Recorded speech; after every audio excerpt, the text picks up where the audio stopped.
Welcome to One-on-One. I'm your host, Lee Adams, and today we're going to talk about something that I have a personal connection with, and we'll get into that in the interview. Our guest today graduated from Indiana University of Pennsylvania in psychology. She went on to get her master's degree at Edinburgh University in clinical psychology, went on to the Gestalt Institute in Cleveland, some postgraduate work. She worked for 13 years as a licensed psychologist. She's now the director of the Highmark Caring Place, a center for grieving children, adults, adolescents, and their families. My pleasure to welcome Terese Vorsheck. Terese, it's great to have you here. It's wonderful to be here, Lee. Thank you for inviting me. You're welcome. I mean, I think some people in Pittsburgh have heard of the Caring Place. Why don't you talk about what it is? Sure. So the Highmark Caring Place is, as you said, it's a center for children and adolescents and their families who have had a family member die. So when kids who've had a family member die, it's extremely difficult for them. It really turns their life upside down. And so at the Caring Place, what we provide is an opportunity for kids and families who have had family members die to come together with one another and to support one another in support groups, because unless you've had that happen, as I know you said, you've had a personal experience, you get it. No, you don't get it unless you've had it. Unfortunately, had somebody die. So we bring these families together with each other so they can support one another. I see. So as you're in your work as a clinical psychologist, what kind of work did you do? Did you do work in this area, or what other things did you do prior? I really did a broad spectrum of work when I worked. I worked a lot in private practice, where I worked with a lot of adults and kids who had depression, anxiety, eating disorders, and actually underlying a lot of those were often grief issues. And then I also worked for a while in a hospital, an inpatient adolescent unit, and some on the adult unit as well. And again, while I wasn't working specifically in the area of bereavement, oftentimes with the teens and the kids that I was working with, there were grief issues. They had lost somebody that had triggered a lot of the issues that they were dealing with. Yeah, you know, I was talking to one of the major colleges around the area and the counseling center there, and I asked them, what is the biggest thing kids face today? And they said there's two things that they treat just by and large way more than anything else, and it's depression and anxiety. Mm-hmm. And you're saying that there's some connection to some of those from a bereavement situation. There can be. Now, not always, but there absolutely can be. For some kids who have a family member die, it can lead to issues of depression. It certainly can lead to anxiety. What we see at the Caring Place, especially in the younger kids, if a parent dies, for example, it really turns their world upside down, as I said. And so if you think about having a parent die and you're 8 years old, what's one of the things that you're naturally going to think about? What happens if my other parent dies, right? And so that really raises a lot of anxiety. We see a lot of separation anxiety in a lot of the younger kids, because their world, which was once predictable, has now become very unpredictable, and so many things change.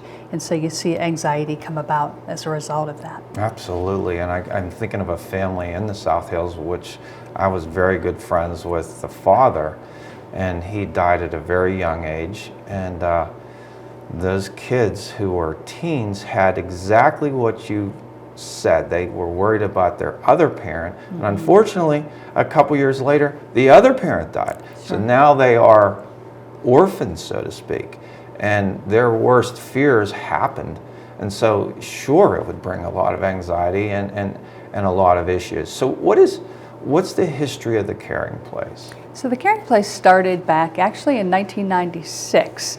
And as a result of a personal story, the Caring Place actually is a program of the Caring Foundation. And back in the early 1990s, the executive director of the Caring Foundation at that time had a personal loss.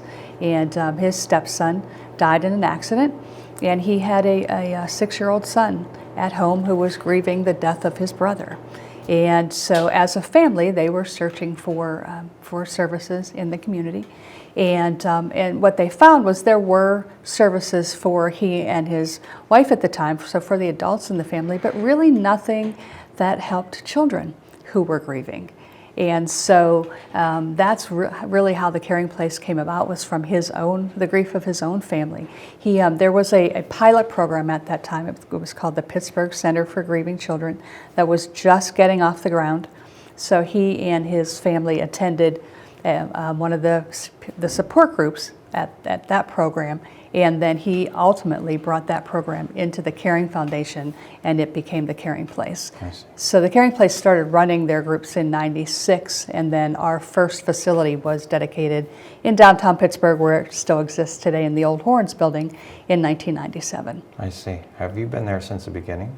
I've been there since 2001. I see. So we Close to the beginning. Close to the beginning, yes. So the Pittsburgh facility, as I said, opened in '97, and then we opened an Erie facility in 2001, and I was living in Erie at the time, and so I started working at the Erie facility as the volunteer services coordinator at the time, and then eventually became director of the program. What's the connection between Fred Rogers and the Caring Place? There's a wonderful connection. We're very, very fortunate to have Fred as part of our history. So Fred was instrumental in getting the Caring Foundation started, and so when the Caring Place began its programming, it was really the philosophies of Fred Rogers that we based a lot of our model on. So so many of us grew up watching Fred Rogers. Our kids grew up Mr. Rogers. Mr. Rogers, yeah. Absolutely. And one of his basic tenets was that kids were able to handle the hard stuff in life, and that we as adults had to figure out how to talk to children about the difficult things, and not to shy away from helping them cope with hard things in life. And so, and Fred was a master at that, at what language to use, depending on the age of the child, and how to break down really hard concepts for kids and help them know how to cope with it, and help them know that the adults in their life are there to help them. And so it was those basic philosophies that we based the model that we continue to use today. And we were very, very fortunate. Fred was the honorary chairman of our board until his unfortunate death in 2003. So he continued to support us as long as he was alive. So you knew him? I personally did not know him. Unfortunately, as I said, I came on in 2001, and he died fairly shortly after that. But the executive director who started the program was a very close friend of his. Really? Yes. You know, it's interesting. There's a lot of kids that grow up, my kids watch Mr. Rogers. I mean, why would you not put him in front of your children? I just don't understand. And it's true. I mean, life is hard. And adults hopefully have some coping mechanisms to deal with that, but these children don't. Right. And it's so important on how we talk to them and how we teach them for them to be able to handle that. So it's really interesting to me to hear that Mr. Rogers and the Caring Place have a connection, because he's just so well loved, I think, universally. And it's nice to see that. I took my kids to Mr. Rogers' neighborhood in Oakland, and we got to see it, where Mr. McFeely and Joe Negri, and we got to meet them. So I think it's wonderful. So you're located in the old Horns building in town, and you have some other locations though, right? We do, absolutely. As I said, we opened a location in Erie in 2001, and then in 2003 we opened a third Caring Place out in the Harrisburg area. And then in 2009 we opened another more local facility in the Warrendale-Cranberry area. So we have 4 facilities in Pennsylvania. How different are they? Are some of them more busier, and what are the differences in the facilities, would you say? Is there much? There's not a lot of difference. Physically, there's not much difference at all. If you walk into one Caring Place, you would recognize it if you walked into a second. So our buildings look very, very similar, because they're designed to support the programming that happens in the building. And I would say probably our downtown facility is a little busier than the more rural facilities, but overall the model stays pretty much the same across all 4 facilities. And So I would say there's not a whole lot of difference across the board. I see. So what ways do the caring facility, and what's the age group? What do you serve? What age group? So kids can come to our program from infancy up to high school graduation, so age 18 or 19. I see. And so in what ways do you serve these kids? So our core programming is what we call peer support programming, and so it's support groups as opposed to counseling or therapy. So we're not providing counseling or therapy, and it's all group work as opposed to individual.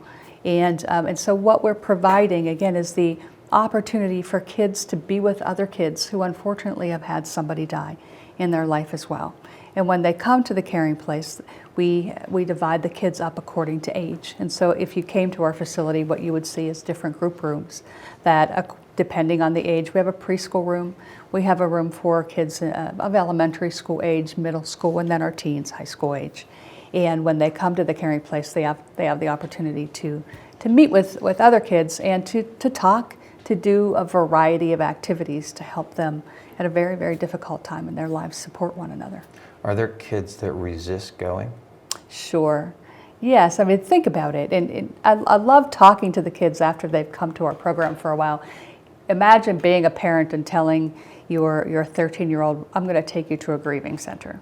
Can you imagine the reaction or what images that may bring up for that child? And I love asking the kids after a while, like, what did you think when your parents said we're going to go to a grieving center? What kind of images came up? And oftentimes the kids will say, oh, I thought it would be either like counseling, or we were going to be in this dark room, like a church basement or a funeral home, that type of thing.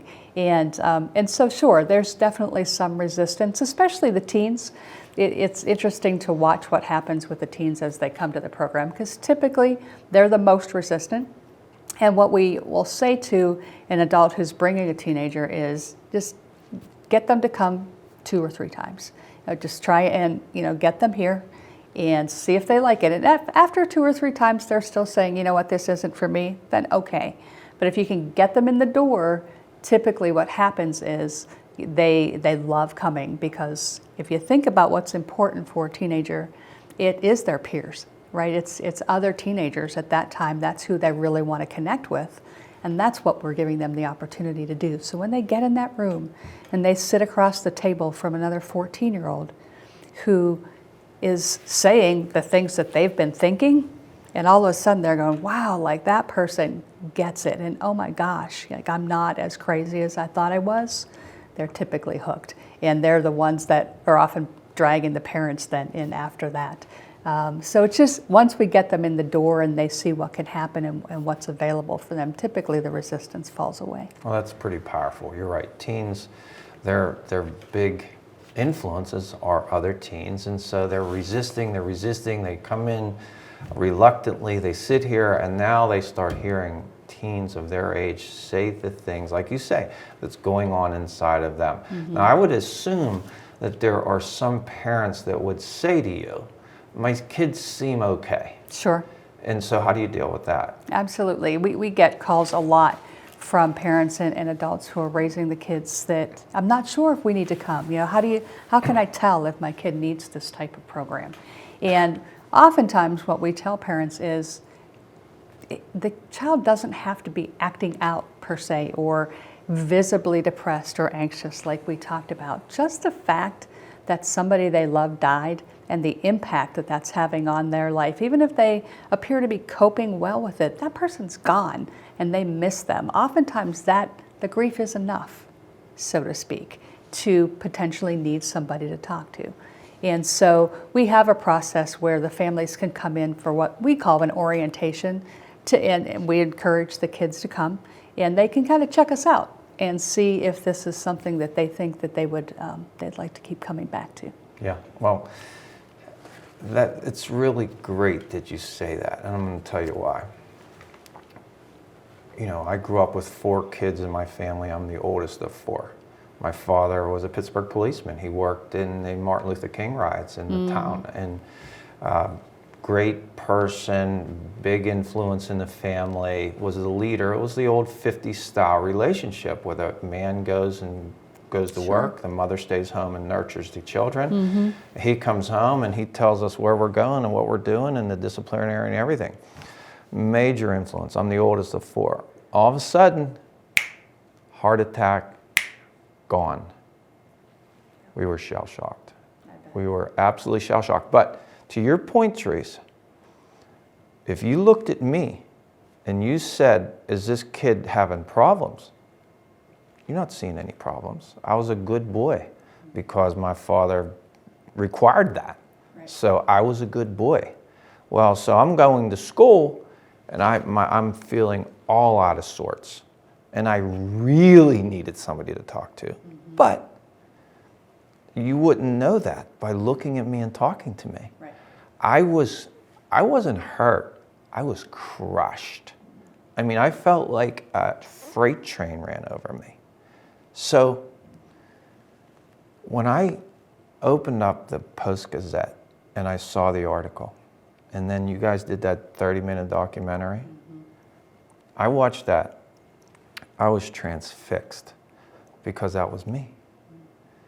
And I thought to myself, this is a terrific place that I wish was here, 1971, you know? But I think it's so great that you are here because you can look at and I'll if any parents are watching this and that there's a death in their family, it's not just parents, right? It can be siblings. Any family member. Siblings, grandparents, step-parents, aunt, uncle, right. Any family member. Right. If you think your kid's okay because they seem to be okay, think again. Because I looked from the outside, never got into trouble, did what I had to do. Looked okay. I was demolished. And I had nobody to talk to. Right. And you guys give a place to talk to. And that is wonderful. I think it's one of the best things I've learned of recently because I know what that could have done for me. That could have made me feel like I'm not alone. I thought I was alone. Right. I remember walking to the bus saying, there's something wrong with me. The first day after all the funeral stuff, I'm walking to the bus thinking, I was 13 years old. There's something wrong with me. And you know what my head was saying? This is different these days, but all my friends have 2 parents. I have 1 parent. So what did I do? And you start to internalize it as a teenager who's the, quote, resistant ones that you say. Right. But I had nobody to talk to. My mother was shell-shocked. My grandparents were shell-shocked. And so to have a place like this is such a great resource for anybody dealing with grief. I can't say it. I can't emphasize it enough. And so if you think your kids are okay, think again. Because death hits everybody hard, especially unexpected deaths. It sure does. And so I think it's just, it has to give you such gratification to do what you do. I can't even imagine. It's extremely rewarding. And I just wanted to emphasize a point that you just made, Lee, which is, you said your mother was crushed, your grandmother was devastated. So, and that's such an important point that the adults or the people that typically the kids would turn to, right? When something difficult happens in life, whatever it might be, we turn to our significant others, our parents, our grandparents, maybe an aunt or uncle that we feel very close to. They're all grieving as well. And I mean, that's such an important point to understand. And not that that adult isn't doing their best to be there for the children. That's one of the struggles that we hear so often from the adults that come to our program as well, is that they know how much their kids need them, and yet at the same time they just lost their husband or they just lost their child, and they're, in your language, crushed, devastated. They're having a hard time getting out of bed. And so the typical support system for these kids may be a little less than usual. Right. And in my case, when you have a family system like our family, where he was the leader, the breadwinner, the gatekeeper, the disciplinarian, he was the one that run the show, and my mother stayed home and nurtured and loved her children. Now, the head of the show, the head of the family is gone. It threw the family system, it just blew it right up. Absolutely. And so now my mother's looking at us, and God bless her, she's 37 years old, she's beautiful, and she has 4 children, and she never, ever thought about herself.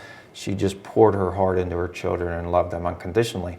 And to this day, we are all so grateful for that, because not all parents, react that way. Sure. But she needed help, I needed help, my brothers and sisters needed help, my grandparents needed help, and we got nothing. Yeah. But that's how it was back in the day. It was. Back in the day. Well, now there's a place to go. Now, so somebody's watching this show and their family's going through this, what do? They call you? Absolutely. They give us a call, and we'll talk them through the process. There is a bit of a process, an assessment process that we'll do over the phone. We try to make it as easy for the families as possible, because we know that they're dealing with a lot at this time, and so we make it as easy as possible. But we'd like to talk with the families ahead of time to make sure that we're the appropriate program for them, because sometimes some families do need some counseling or some therapy, depending on what's happening, how the death occurred, that type of thing. And so we'd like to just get a little bit of information ahead of time, and then we'll walk them through the process from there. They come to an orientation, like I said, to take a look at the program, and we can give them some more information, and then we kind of go from there. So if a kid's resistant, you say just try to get him in here somehow, some way. Right. Yeah, if we get them in the door once or twice, then typically most kids will find that it's a program that they can really benefit from. And what kind of benefits do you see from kids? Well, it's just so many. I mean, I've been privileged to do this work for almost 15 years now, and over the years, I've been able to see just so much change in the kids that come. One of the things we hear so often, you already touched on, which is when the kids first come to the program, they feel very alone. They feel like they're the only one that this has happened to. They feel like nobody understands what they're going through, even in their family a lot of times, because everybody grieves differently. And so I don't know if you found this with your siblings, but your grief may have looked very different than the grief of one of your siblings. And so sometimes you don't even think the people that are going through it with you understand what you're going through. And so they feel very, very alone. And so when they come to the caring place and they see how many other people that are there that are unfortunately going through the same thing, but at least they walk in and they go, whoa, like there's 20, 30, 40 other kids here in this room of varying ages, various backgrounds who are going through this too. I'm not the only one. And that message in and of itself, just knowing that you're not alone in it, is huge, as you know. Oh, it's exactly. Now, I would assume some kids come in there, and there would be some kids that were pretty reserved, because they're shell-shocked. Absolutely. They're trying to figure it out. Now they're listening to all this, and they're thinking, oh my goodness. Now, yes, it's going to help you, because you're going to know that you're not alone. But are your peer group facilitators, are they kind of somewhat skilled in trying to help draw them out? Absolutely. So we are a volunteer-based organization. So we have a large group. We're very, very fortunate to have hundreds of volunteers who work with us to work with the families. And it's volunteers who are working with the kids directly. And all of these volunteers have to go through a training that we provide. The staff at the Caring Place has developed a training that we train all of our volunteers. It's a 26-hour training, so it's quite extensive. And so yes, they're very well trained and skilled into exactly what you're talking about, how to facilitate these groups to make it ultimately what it really needs to be, is a safe place. The kids have to feel safe there, because they end up sharing some very sensitive and it makes them very vulnerable. So they have to feel comfortable, because when they first get in, they're a group of strangers. Now, whether they know that everybody who's there has had somebody in their life die, but at the same time, they don't know each other. And so we have a process, what we call group building, where we don't jump right into the grief. You have to build build that group and to help the kids get to know each other, Some feel comfortable with each other. Right, typical icebreakers, so that over time they learn to trust each other enough to be able to share the really difficult things that they're experiencing. Interesting. So you say you have hundreds of volunteers. That are they all trained to do a certain thing, or do you have different types of volunteers? So yeah, yes to both actually. We have different types of volunteers, and our training covers all of the roles. So we have volunteers who, some volunteers like to work with the kids specifically, some like to work just with the adults, because during our groups we have kids and adults there. We have volunteers who greet the families as they're coming in the door. We have volunteers, we have dinner for the families when they come. So we have volunteers who serve dinner to the families. So there's lots of different roles our volunteers can play. And during that training, we prepare the volunteers for all of those different roles. And so you can actually go between the roles. So you might start out in a room with 6 to 9-year-olds and volunteer in there for a while and decide, you know what, I'd like to try working with the adults. And so you're trained to do that as well. Maybe one time you just want to serve food for that session. So you can kind of go between. And we have other volunteers who, they stay. I know one volunteer in our Erie facility, she's been with us since the day we opened, 15 years. She's never worked with anybody but teens. She loves the teen group, and that's what she does. So there's really a lot of flexibility around it. So when you have some people not doing as much as the group facility, you have greeters and people serving food. Do they have to go through the 26 hours or whatever you say? They don't have to actually. The people who serve food and greet, it's a abbreviated training. Now, if they ever think that they'd like to switch into one of the group rooms, then they have to complete the 26-hour training. But if they stay with greeting or food serving, it is an abbreviated training. Gotcha. What do you do with the adults? So the adults, it's similar. The adults have their own support group. So while the kids are in their support groups, at the same time the adults are meeting together. So we might have a group of adults and everybody in that room has lost a spouse. And again, facilitated by volunteers. It's a kind of a typical support group where they talk about whatever they need to talk about that's happening in their lives, whether it's their concerns about their kids or their own grief. And the topics just vary widely. So you say that you're serving infancy through high school, but actually you're also serving adults. Adults, yeah. So that's the age of the kids, but then they're adult family members as well. I see. I see. Now, there's also family units that, quote, die from not a death, from a divorce, from an incarceration, for something like that. How does that play any role with your center? It actually doesn't. We are very focused on families who have had somebody die. I absolutely agree with you. Those types of losses, it's a death of a different sort. But we have decided to keep our model focused on death.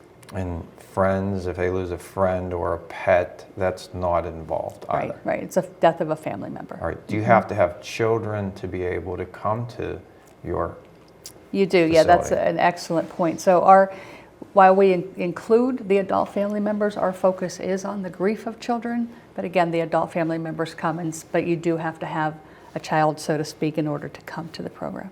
I see.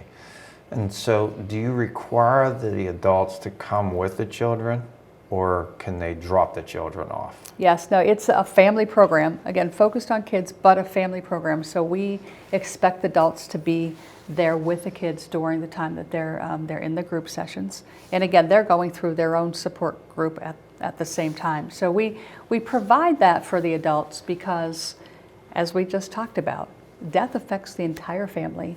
And the adults in the family certainly are grieving just as much as the kids. And so in order to be able to hopefully take care of their kids, they need they need their own help. So we want them to be able to get the support they need so they can be there for their kids as well. What is one of the biggest challenges you face in what you do here? One of the biggest challenges, I think, is how would I answer that? I would say one of the biggest challenges is managing probably the different types of deaths. So everybody that comes in to the caring place has had somebody die, but it can be death in any way. So it could be an accident, like you said, one day gone, heart attack, or a car accident. It could be a very quick death, unexpected. It could be the death of somebody who has been very ill for a long time with cancer or some other disease, diabetes, Parkinson's, but they've been ill for a very long time and then they die. It can be a death from a suicide or a homicide.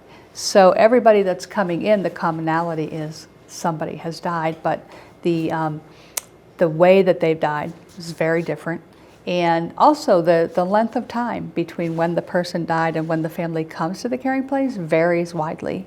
Some families will come 2 weeks after the death. They come very quickly because they've been hearing about us and they just get in very quickly. Other families, there's so much turmoil going on after the death that they're not even ready to grieve, so to speak. They can't even attend to their grief because they may be worried about how they're going to get their next meal on the table. They may have to move.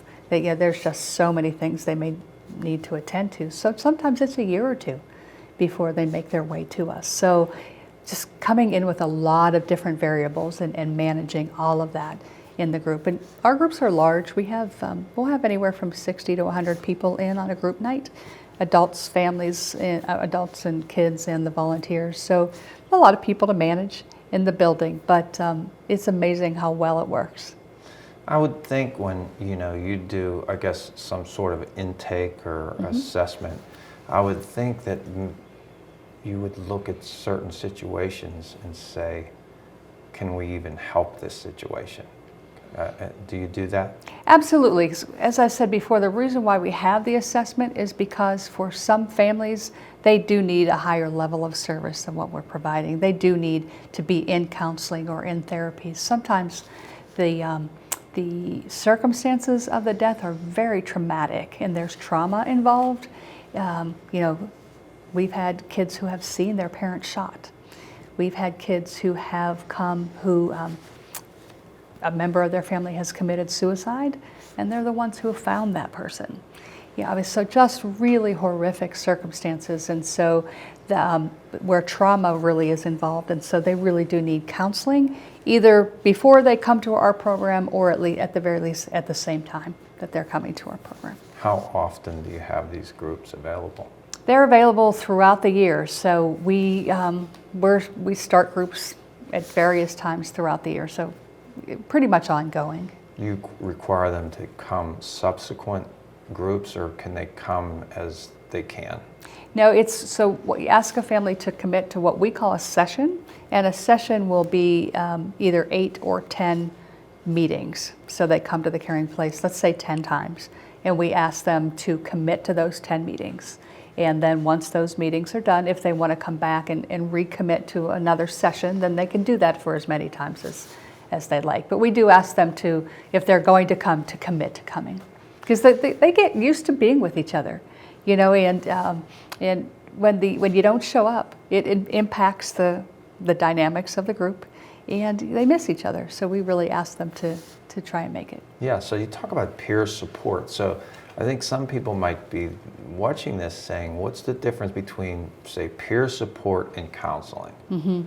So really the difference is what the focus is. So in peer support, the focus is on the facilitators in the group really getting the kids or the adults in the room to support one another, to find commonalities with each other, and to understand that they're going through very similar circumstances, and how can these peers support one another, whether it's the adults or the kids providing support, as opposed to in counseling, you have a professional. So, and the other thing in peer support, like I said, they're volunteers, so they're not professional counselors or therapists. They're trained, but not professionals.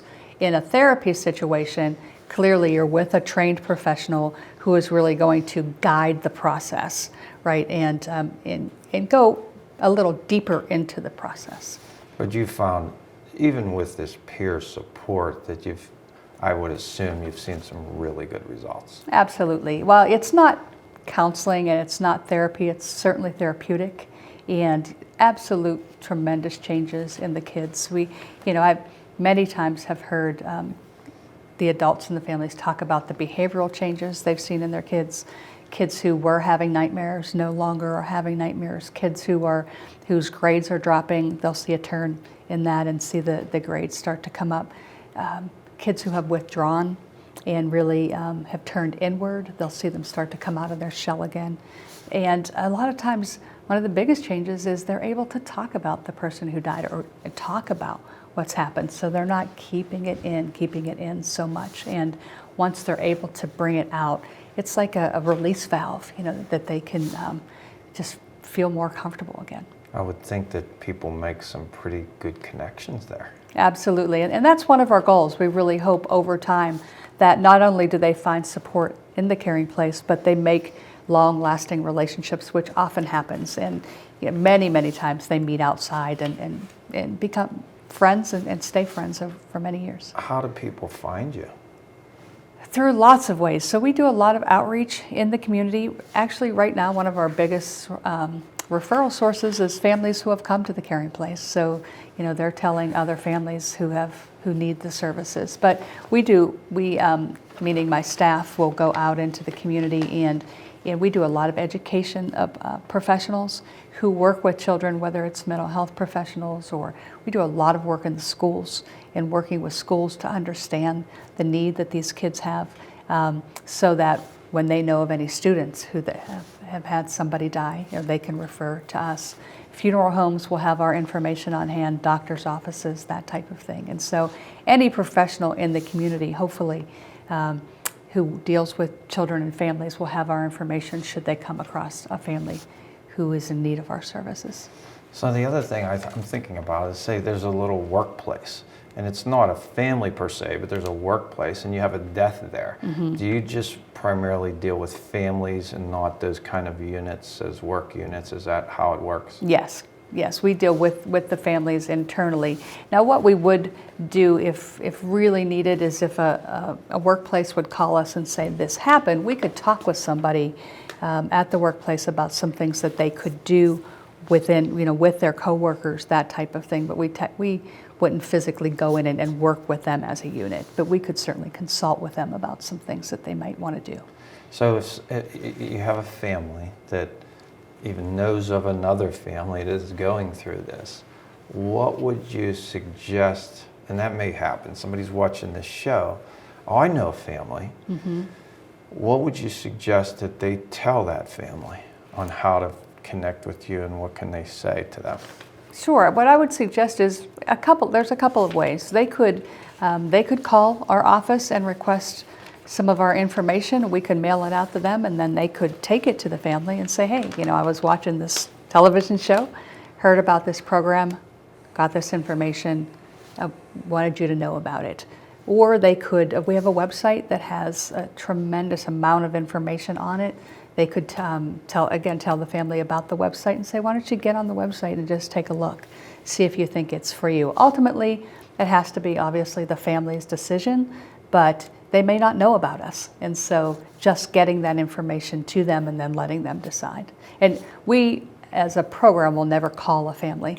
So the family has to be ready to come, and so we really ask the families to call us. So oftentimes people will call well-meaning and say, hey, my neighbor or my sister just lost her husband, can you give her a call?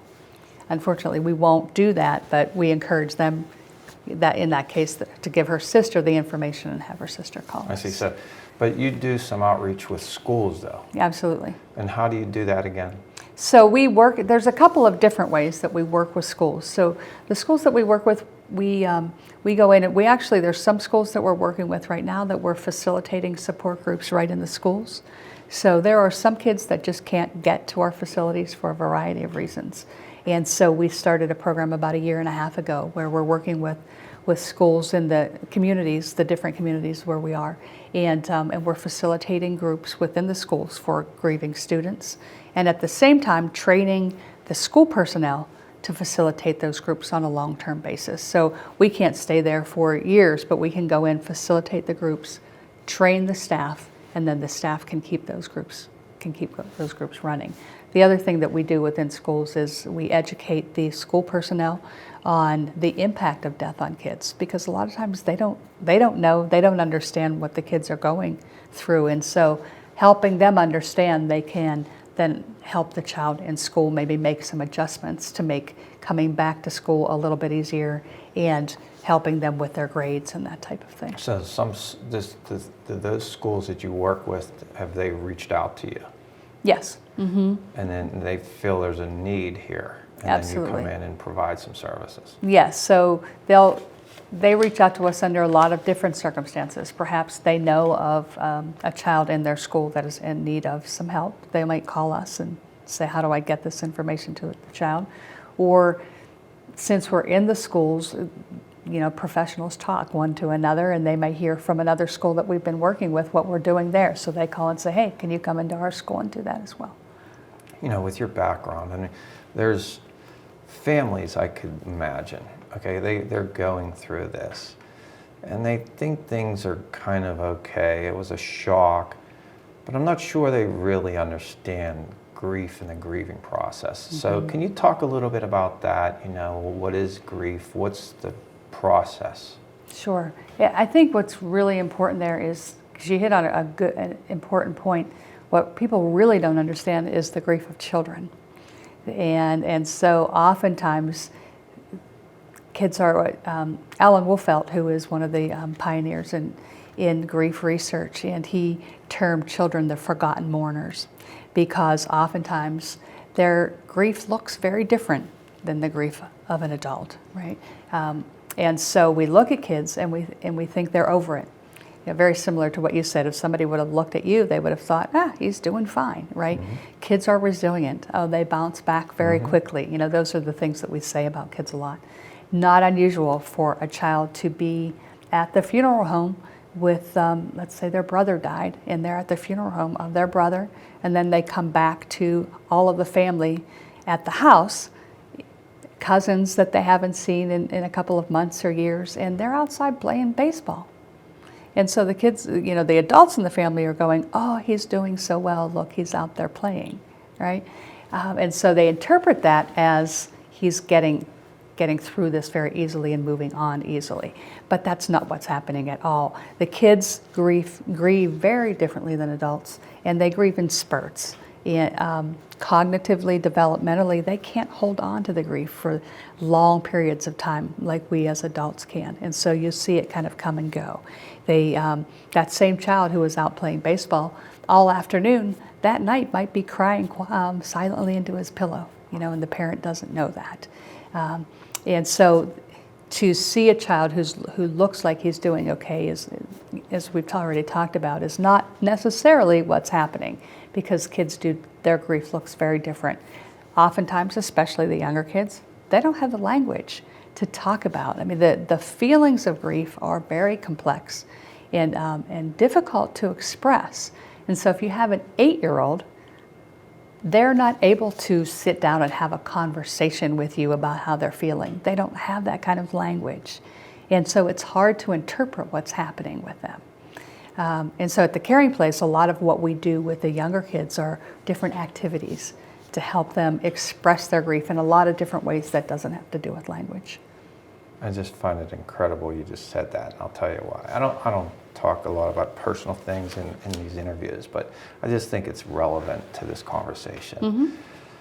So we're at the funeral home, and he was a Pittsburgh policeman. There's police all over the place, and we go to the cemetery, and that's I watched them drop that coffin into the ground, and I remember we're driving home, and I don't think I could cry any deeper than I did right there.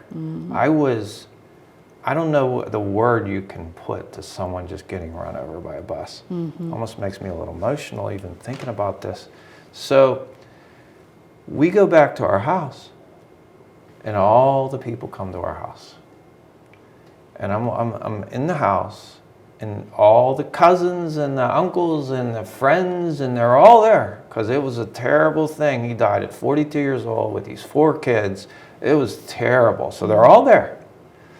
Well, guess what? Everybody starts talking, Now I'm hearing people laughing, and I'm 13 years old. And so, you know what I did? I went outside and I played basketball for 8 hours. I was so angry that people were laughing because I was crushed. So if you looked at me, I'm out here playing basketball. I wasn't okay. Right. I wasn't okay hearing people laugh because I didn't think there was anything to laugh about. I didn't understand that. Right. Now I know how it all goes. Sure. I get it. But then I didn't. At 13, it's very different. And I'm the oldest. And there's 13, 11, 8, and 4. And I don't even know, I mean, my other brother came out with me, but we weren't happy. But if you see us playing basketball, you're thinking, oh, they're okay. No, they're not okay. So what you said is so relevant. It really is. Kids have to talk about this. It's like you say, it's a release valve. But we never had a release valve. Right. It was all in. So we internalize it and we had to deal with it over time. And sometimes it comes out in not good ways. Absolutely. And this is the service I think that you provide. Right. I mean, you've got kids that, yeah, you can't see this. You can't see the grief from many of these kids. You can't see it. But I'll bet if you had a camera in there and those kids are talking to their peers and the parents are looking at that camera, I'll bet they're going to learn some things. Absolutely. Because they're not comfortable maybe even talking to their parent about this. Absolutely, that happens a lot, which is another reason why there's, the kids get overlooked a lot of times. Is that, and we hear the kids talk about this all the time, is that they don't talk about it at home because they know that the adults at home are grieving too, and they're protecting their mom or their dad, their younger siblings. They already know that they're upset, and let's say dad has died, like in your situation, they don't want to talk about it with mom because when they do, mom cries. Right. And they're, They that just breaks their heart. They don't want to who wants to make mom cry? Exactly. So, they're keeping it in and saying, I'm okay because they don't want to upset mom anymore. Or they want to be, oftentimes, if they're the oldest in the family, they're expected to be kind of the man of the house now, or, you're the oldest daughter, so, help your dad out, help your mom out, and you're trying to be the strong one for your younger siblings. And so all the family dynamics, death is not immune to those. In fact, it accentuates stress and family dynamics in tremendous ways. It really does, and that's what I thought. I'm the oldest. I thought, okay, now I have to step up here. There's no man around here. Right. But you know what it is? It's like everybody doesn't want, you just went through this trauma. Now, and so all these people come to the funeral home. All these people come to right after the funeral. And then all of a sudden, they're all gone. And now you're sitting there looking at each other. Now what do we do? It's surreal. It just feels like a surreal. Our whole world turned upside down. And so what you say is so true. I didn't want to make my mother upset. She was upset. I was upset. We were all upset. We didn't know what to do. We didn't know what to talk about with each other, so we didn't. And so there was a big elephant in the middle of the room. Right. And we all danced around it. And then we all just kind of did what we did. And it's not always good. And the biggest thing I think you do is you enhance and encourage the release valve, as you say. Two things. One, as I see it from a personal standpoint, first of all, kids are going to see they're not the only one. That's huge. And then the second thing, if you can even get that release valve to start to express itself, that's got to be wonderful for that child. Absolutely wonderful.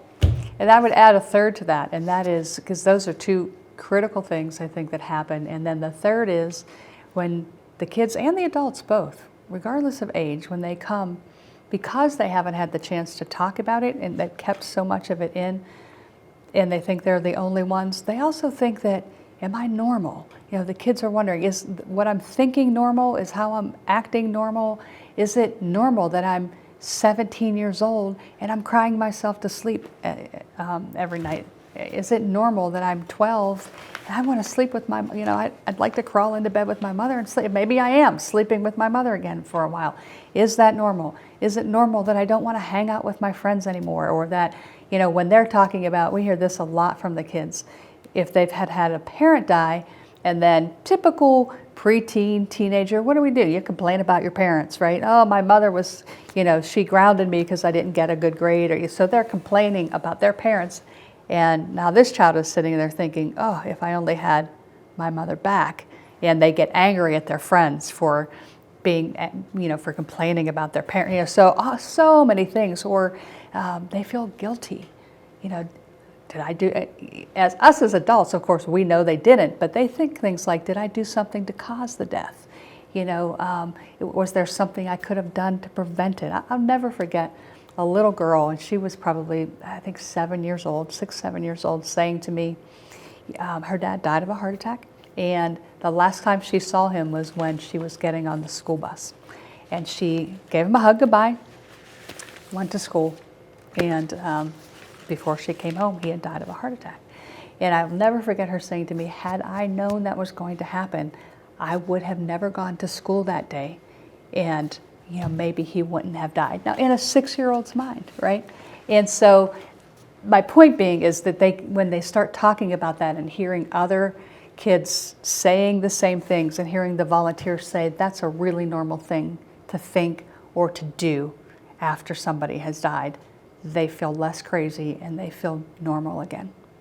Absolutely. I mean, I'm walking to the bus thinking there's something wrong with me. I only have one parent. Everybody else has two. Mm-hmm. I mean, that could have been helped so much just with what you do. Right. And when you talk, and I was in an age, it's a junior high age. Junior high, they typically in the schools is the most difficult age to teach. Mm-hmm. Why? Because these kids are going through these major changes with their body, with their thoughts. They're not a kid. They're not a little kid, but they're not an adult. Mm-hmm. And they think they are, but they're really not. And so they're going through these big changes in junior high. That's got to be the biggest challenge. That's where I was. Mm-hmm. And so just life in general brings them lots of challenges. And now you throw a death in the middle of that. Kaboom. Right. And so it's got to be, this service is so necessary. And I have to feel, and I haven't seen it, but I have to believe that you've done not just some incremental help. I've got to believe you've done some really wonderful things. I would like to say that we have, and we've had the privilege to have some kids who have come back, who came to us when they were younger, and now they're young adults. I mean, we've been in Pittsburgh for almost 20 years now, and so we've been around a while. And so kids who came early on in our program, maybe they were 7, 8 years old. They're 27, 28 years old now. They're young adults with kids of their own. And, we've had the privilege of having them come back and tell us what an impact coming to the Caring Place has had in their lives and how it's shaped perhaps their career choices or just in what they learned by coming to our program about coping with death were things that they applied even broader in their life. And it really was life-changing for them. Well, Terese, there's a documentary to make right there. Mm-hmm. Your documentary was really well done. Thank you. I thought it was terrific. I couldn't take my eyes off it because I lived it. But there's a documentary. Mm-hmm. Take those kids that have been helped by you, and if a parent can see that and they're wondering whether to come to you, mm-hmm. it's a no-brainer. Yeah. It's a no-brainer. So my message, and we're here discussing your message. My message is, if your kids are going through grief, and if you think it looks okay, think again, mm-hmm. because you don't know what's going on inside. Yeah. And people that don't go through this can't say this. Well, I can't say this. Mm-hmm. I've been through this. So your service is terrific. And Does it cost anything? I wanted to make sure that we helped people understand that everything we provide is at no cost to the families at all. We don't ask for donations, nothing. It's all at no cost. You're feeding them. Plus dinner, plus if you come to our downtown facility where you have to park in a parking garage, we pay for parking as well. Oh my goodness gracious. Really, because we want the program to be available to anybody in the community that might need it. Oh my, I mean, it's just such a wonderful program to hear about. And you know, as I said, I don't normally bring my own personal life into these interviews, but I just thought it was so relevant to this interview. And I feel like if you have any doubt, call them, call you. And how can they find you? Tell them how they can find you. I would say, honestly, the best way to find us is to go to our website, which is highmarkcaringplace.com. For several reasons. The contact information is right there, so you can call any one of our facilities, depending on where you live, and get information relevant to that specific facility. We have a Contact Us page, so you can send us an email and we'll get back to you. But also on the website, we do have a lot of helpful educational information. So if different brochures that are available on there about how to talk to grieving children, how to take care of yourself while you're taking care of your grieving child, you know, the grief of preschoolers, what grieving teens may ask. So really relevant information directly on that website that might help you right away while you're deciding whether or not you want to make that call. Well, it's not often an interview touches me personally, and this touched my emotions in some ways here. And I just want to thank you for what you're doing, because it's a service that not a lot of people think about. You know, after death, you know, you just move on. Well, no. You have to heal, and grief is real, and grief is powerful, and grief can take you to some bad places. But if you have someone that's helping you heal, you got a chance to rebound and come back and do some good things with your life. And I'm sure, I know that there's people that take that hit and they never come back. They never come back from it. They act out in this way or that way and they never come back, and that's why what you do is so important. So I would encourage anybody watching this show that knows anybody, family unit that is going through this, to get in touch with you. Go to this website, call you, and just see how they can get involved. It's a terrific service. This has been a real pleasure to have you here today. It really is. And I just thank you for the work that you do. It's a privilege, Lee. I mean, we were talking prior to the interview, and so many people will say to me, how do you do this? How do you do this day in and day out? And sure, it's hard. Absolutely, it's hard. The stories we hear day in and day out are heartbreaking, and yet I can't imagine a more rewarding job. And as I said to you earlier, it's a privilege. It's a privilege to sit with these families and to have them trust me and us enough to share their most vulnerable moments with us. It's a real honor and a privilege to do the work. Well, it's been a privilege to meet you. Thank you. And it's been a privilege to hear about all the wonderful things that you do. I thank you so much for coming. I wish you the best of luck. Thank you, Lee. I know you're doing great, great work. Thank you. And I hope you enjoyed this hour. It's just an hour that, you know, everybody has to go through things, and we all have death in our family. It happens. And when that happens, people need help. And this is a great place to get help. I can't stress it enough. I want to leave you with one thought. If you needed an organ transplant, if one of your family members needed an organ transplant to save their life, would you take it? Would you accept it? I think most of us would say yes. So we should all be designated as organ donors. We're all going to take it. We should all give it. It's just a thought. It's a gift that keeps on giving. I hope you enjoyed this hour. Thank you very much for watching One-on-One. I'm your host, Lee Adams. Take good care of yourself.